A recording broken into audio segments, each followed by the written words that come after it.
In the previous video, I showed you how to start a project worked in the round from a chain circle. In this video, I'm going to show you how to do a magic ring. The first step is to wrap your yarn, and this is the tail side, around your fingers 3 times. And then tuck the yarn so that it doesn't fly away between the 2 fingers. Now, other videos will probably have you only wrap the yarn around twice, and I do a double wrap because I found that the circle doesn't come open when you do 2. Just this one extra wrap adds a lot of security, so I always use a double wrap when I start a magic ring. Now make sure before you start that this loop here is the one that's attached to the ball, and that the tail is on the right side. That's really important. Okay, to get started, put your hook under all 3 loops and pull the leftmost loop under. Then go over the 2 loops, under the 3rd loop again, and pull that through the hole that you made. This basically makes a connecting stitch, and from here we're going to do our work into the ring. So this replicates the chain 4 slip stitch to connect. Now we have a ring that's made up of 2 loops, so make sure that as you work into the ring, you work around both loops, not just one. Now a pattern is going to have you do a number of different things. It might have you do clusters of double crochets and chains, like as in making a granny square. It might have you do 8, 10, or 12 or more double crochet or half double crochet stitches into the ring. So the pattern is going to be specific. For this, let's just do 10 double crochets. So I would yarn over, I would insert my hook through the center of the circle under both of those loops and draw up a loop. And then I would yarn over, pull through 2, actually let's do half doubles. Pull through all 3. We're going to do half double crochets. Yarn over, go through the center of the circle and draw up a loop. Yarn over, pull through all 3. You can see I now have 2 stitches, and I've got, you can see the bodies of the stitches here. So we're going to do that another, did I say 10? 8 times. So yarn over, go through the center, drop a loop, pull through 3. Yarn over, go through the center, drop a loop, pull through 3. So on and so forth until we've done 10 of these stitches. And again, it's just going to be according to the pattern. They'll tell you what kind of stitches to use. Okay, let's count how many I've done here.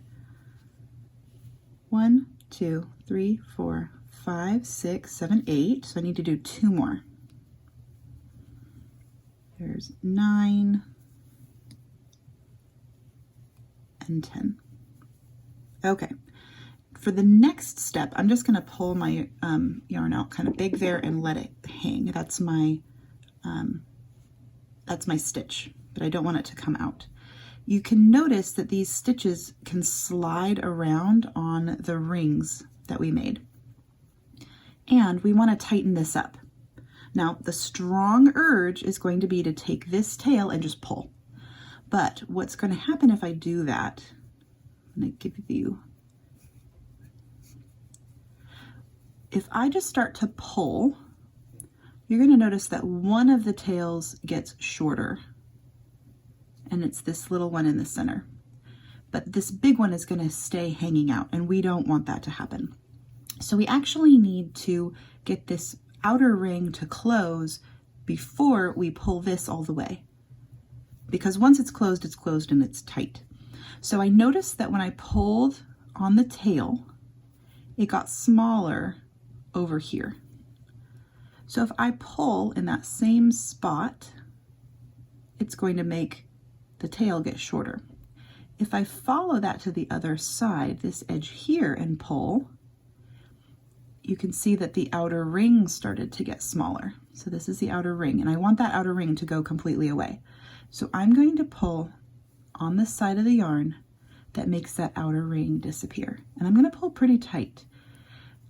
Keep in mind, if you're using a wool that's a non-superwash, your yarn could be somewhat fragile, and you need to be careful to not break your yarn. So be tender and gentle as you're pulling, but you do want to try and get it closed as tightly as possible. Then, once you've pulled the outer ring as small as you can, then go ahead and take your tail and pull your tail, again, gently, and you'll be able to see the other loop disappear. And voila, you have a very tight closed circle, and that is not going to come undone. Unfortunately, if you made a mistake with this method, you will have to cut your yarn and start over, because there is no pulling that ring out without making your yarn very fuzzy.